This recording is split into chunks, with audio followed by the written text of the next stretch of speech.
Îl invităm pe domnul Decebal Leonard Marin să ne vorbească despre, din nou, cultura organizațională.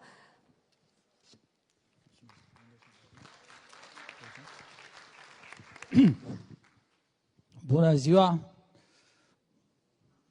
Nu văd foarte bine, dar poate cu auzul. Mai sunteți în sală? Da? Bun. Decebal Leonard Marin este numele meu și dacă până acum au venit numai vești bune, eu să știți că vin cu o veste proastă.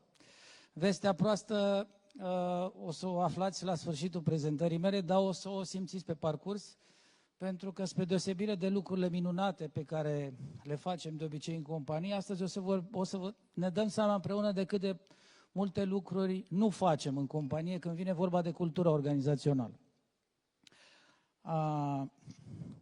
Corporate Dynamics este compania pe care o reprezint. Suntem o companie de dezvoltare managerială și transformare culturală și prezentarea mea vine din experiența celor 23 de ani aproape de lucru cu companii internaționale în România în principal, dar și în alte țări. Ăsta e contextul în care vorbim despre cultură organizațională. Cultura organizațională este un concept foarte sofisticat și e pe buzele tuturor. Eu îl pun în categoria neologismelor de genul leader, leadership, manager, așa că atunci când vorbesc de cultură organizațională îmi place să o definesc mai întâi. Noi la Corporate Dynamics definim mai întâi conceptele cu care lucrăm, ca să fim siguri că suntem în același film cu oamenii cu care lucrăm. O să vă fac cunoștință cu câțiva domni în această prezentare și tare m-aș bucura dacă se poate și recunoașteți. Nu știu, l-ați mai văzut vreodată pe domnul acesta? Da? Cine este? Cum? Nu e Freud, nu e Freud. Cum? Suntem aproape, sigur că da, se ocupă cam cu aceleași lucruri. Dacă Freud era cu subconștientul, domnul se ocupă de inconștient și când vine vorba de cultură organizațională, o definește foarte frumos. Da? Cultura în general, nu numai cultura organizațională, este inconștientul colectiv. O definiție care mi se pare foarte inspirată.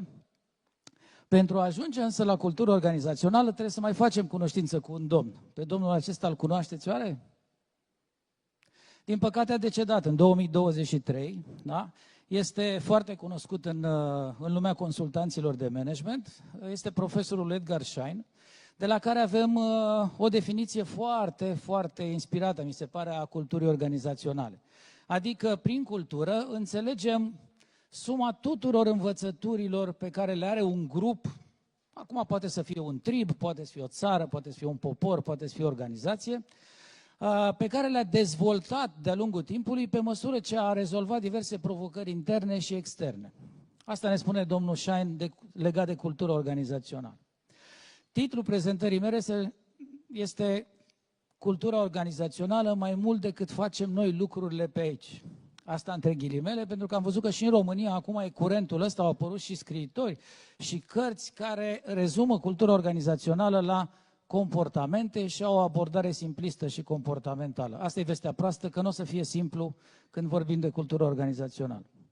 Domnul Schein zice că dacă ar fi să ne uităm la cultura unei organizații, identificăm 3 niveluri. Primul nivel este cel ușor observabil, da? Și acolo găsim artefactele. Artefactele ce sunt? De la cum se îmbracă recepționera și calitatea mobilierului, mașinile din parcare, până la celelalte lucruri care sunt ușor vizibile, printre care reguli, regulamente afișate și, în primul rând, comportamentele evidente. Apoi este vorba de valorile acelea afișate, îmbrățișate de toți angajații, pentru că au acceptat să lucreze în organizația respectivă.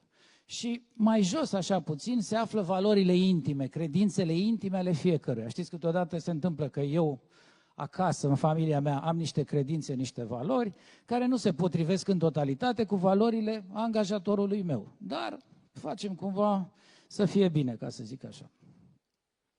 Haideți să explorăm puțin partea aceasta culturală. Ce vedeți aici? Vedeți un obicei din China, undeva pe la finalul anilor 1800, undeva între secolul X și secolul 20. Femeilor tinere li se rupeau degetele de la picioare, mai puțin degetul mare și apoi erau legate cu o cârpă. tocmai pentru a avea picioare sexy. Deci când vă gândiți la picioare sexy, poate vă gândiți la imaginea asta, pentru că chiar dacă în cultura noastră nu funcționează, în cultura lor funcționează.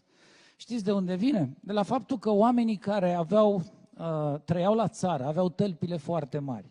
Și atunci, pentru o mireasă, ca să fie atractivă, trebuia ca piciorul să fie cât mai fin. Atât de fin încât trebuia să poarte niște pantofi care ajungeau la dimensiunea unui pachet de țigări. Dacă mai mergem puțin prin lume și ajungem, de exemplu, nu știu, în orice țară din Europa, când vedeți imaginea asta, la ce vă gândiți? Ce vă vine în minte? Ce meserie credeți că are omul care lucrează și are o astfel de una? Tâmplar, nu? De obicei, tâmplarii nu au toate degetele. Dar dacă mai mergem un pic pe alt continent, o să vedem că în alte culturi, lipsa unui deget nu înseamnă accident de muncă. Da?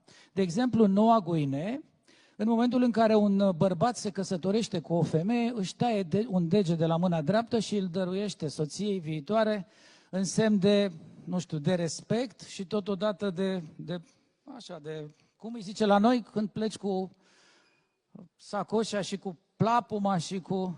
Cum? Așa, bun. Dacă divorțează, bărbatul trebuie să-și taie 2 degete de la mâna stângă și le dă fostei soții. Tot în tribul acesta, atenție, tot în tribul acesta, foarte interesant, dacă soțul moare, soția își taie toate degetele în semn de iubire și de apreciere pentru el. Foarte interesant. Dacă de exemplu, numai puțin că am sărit un pic, unde suntem? Da, am apăsat prea tare, scuzați-mă, pam.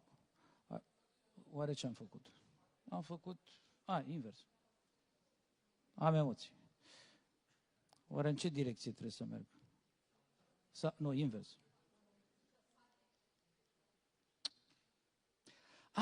Apăsam unde nu trebuie, scuzați-mă. Mai am câteva poze drăguțe. Ok. Deci revenind aici. Dacă noi mergem acum în...